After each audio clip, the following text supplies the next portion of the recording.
Well, 10 years ago, when I was working at the Comedy Nest, you were there one night and we started talking, and you told me about your experience with Bill Cosby. Yeah. Tell us.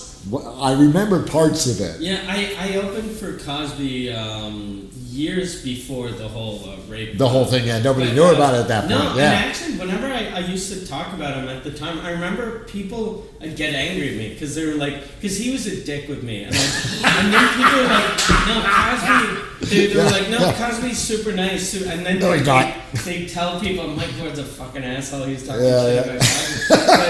But, I had just done a bunch of shows in LA, and I'm from Quebec City. So there's a festival in Quebec City that had booked Bill Cosby, and they were like, we should get an opener for Cosby. And then they were like, Mike Ward comes from Quebec City, and he does English. Let's get Mike. So then they called me up, and they were like, do you want to open for Cosby? And I was like, I'm way too dirty for Cosby. I can't open for Cosby. And they were like, no, but you did. And then they were telling me what I had done. They were like, yeah. And so I was like, I'm too dirty. So I hung up, they called back, and they were like, look, we want you to do, we sent over a contract, we're sure you can. And then I'm like, I'm too dirty. But they sent over a contract, and they were giving me $5,000 to do like 10-15 minutes or whatever. Not even, like 8 minutes. And I had just done a thing for some festival. I don't know if it was Winnipeg or Halifax. I had some, CBC set. Yeah. So I was like, okay, I got this one, I'll go with that. So sure. I'll do that. So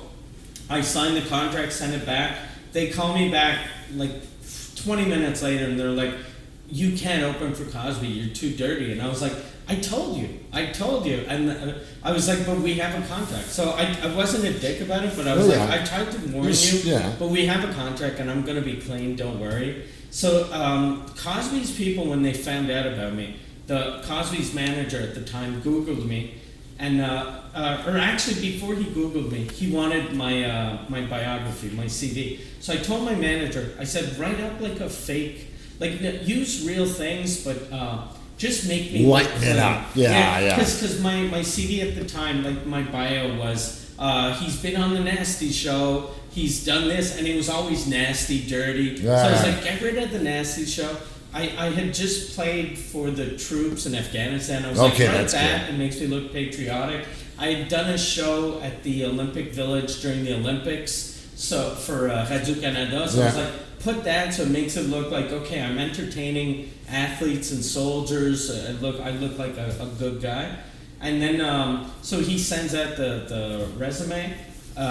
Cosby's manager Googles me and then sees what I do. And then he called and he was like, look, if he opens for Cosby, Cosby needs a speaker in his dressing room so he can hear what Mike says. And if Mike says anything remotely offensive, Cosby's going to leave and you guys have to pay him.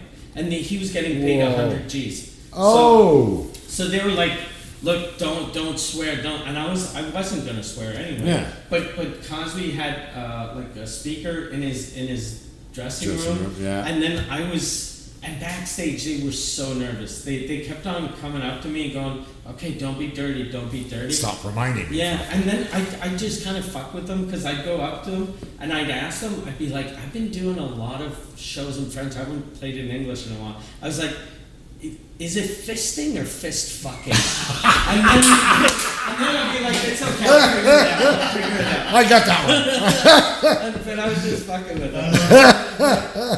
But Cosby was really weird when I met him because backstage they asked me, do you want to meet Mr. Cosby?